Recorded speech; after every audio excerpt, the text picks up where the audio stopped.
वो वजीफ़ा जानिए कि जिसकी बरकत से अल्लाह ताला बेघरों को अपनी छत अता फरमा देता है और घरों के अंदर सुकून देता है। और अगर आप बड़ा घर चाहते हैं तो अल्लाह ताला आपको बड़ा घर अता फरमाएगा। इस वजीफ़ा का जो बेहतरीन औकात है वो है तहज्जुद के वक्त, या फजर के बाद से लेकर इशराक टाइम तक, या असर से लेकर मगरिब के दरमियान। ये 3 औकात हैं कि जिनमें तीनों में कर लें तो बहुत अच्छा, नहीं तो किसी इन तीनों औकात में से एक वक्त के अंदर भी आप कर लेंगे तो आपको इंशाल्लाह इसका बहुत ज़्यादा फ़ायदा मिलेगा और अल्लाह ताला आपको जल्द अज जल्द अपनी छत से, अपने घर से नवाजेगा।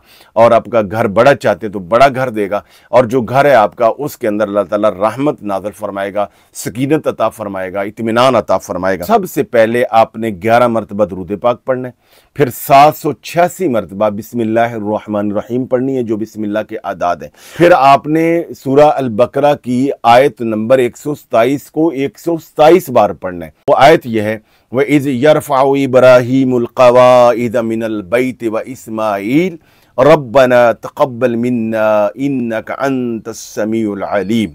ये इसको 127 बार आपने पढ़ना है। और आखिर में अल्लाह ताला के ये 5 नाम है जो कि 5 बार ही पढ़ने हैं, या वासिओ, या रज़ाको, या वहाबो, या लतीफ़ो, या हफीज़ो। फिर सुनिए, या वासिओ, या रज़ाको, या वहाबो, या लतीफ़ो, या हफीज़ो। ये 5 मरतबा पढ़ के 5 बार ही ये दुआ पढ़नी है।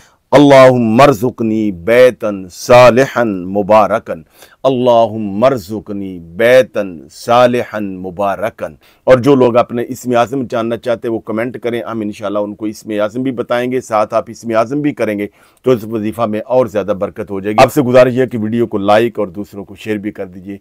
अल्लाह जल्ल शानु आप सबको सलामत रखे। मैं आपके लिए दुआ गो हूँगा, आप मेरे लिए दुआ कीजिएगा। बहुत ज़्यादा शुक्रिया।